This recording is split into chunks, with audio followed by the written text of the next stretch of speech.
it means to survive. Through all times we made it alive.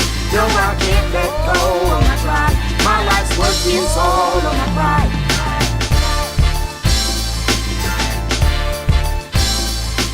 Hey, this is Barron reporting for the Brooklyn Movement Center. Thank you for tuning into our first episode of On the Block with BMC. This will be a monthly video series profiling people in our community. As a Central Brooklyn-based organizing group, we are committed to serving as a platform to amplify local voices.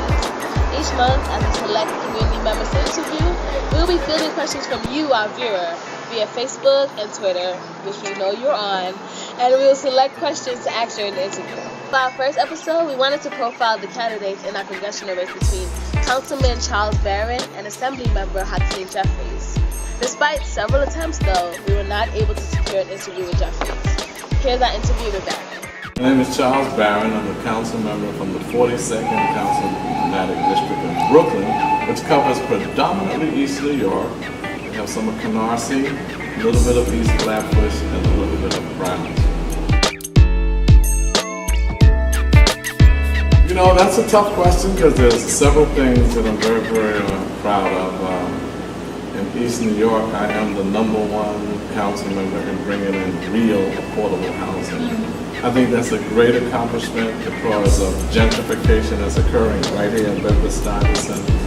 There's a lot of residents of Bedford-Stuyvesant that can no longer to live in Bedford-Stuyvesant because of the price of housing and it's going up. So one of the greatest accomplishments was that I was able to maintain affordability. As a matter of fact, I read in the Daily News, I don't read it that often, but I read in the Daily News that the black population in Bedford-Stuyvesant, Crown Heights, Harlem, and other places has gone down.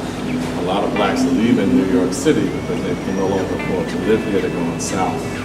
The only neighborhood where the population went up 13%, Bed-Stuy went down 14.9%.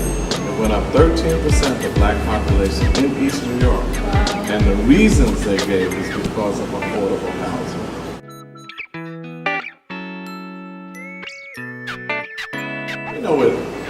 We know what it takes to educate children and educate them.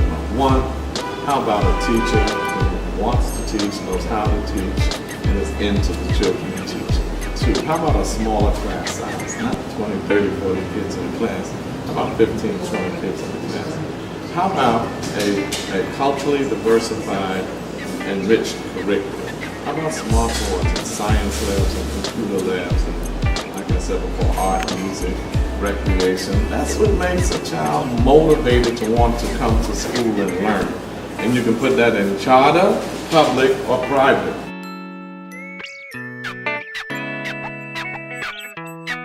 Because I'm very much into the electoral arena, I think young people in general, we have to get involved in the electoral arena.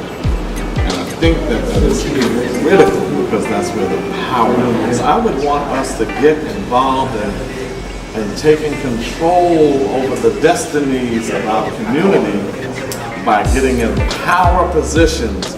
So when decisions are made around education and housing and healthcare and jobs and the environment, that you are making that decision for the best interest of your community and not someone else, and then we have to demonstrate, scream, and holler, and complain, and if they don't hear you, they do it anyway.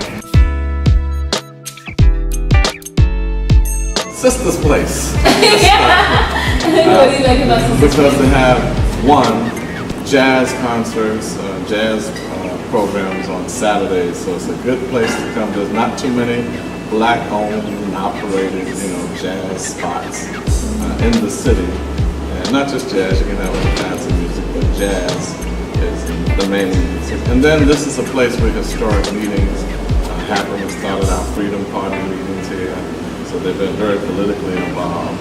And this is just a great haven for activists and cultural artists and those who want to do some positive things.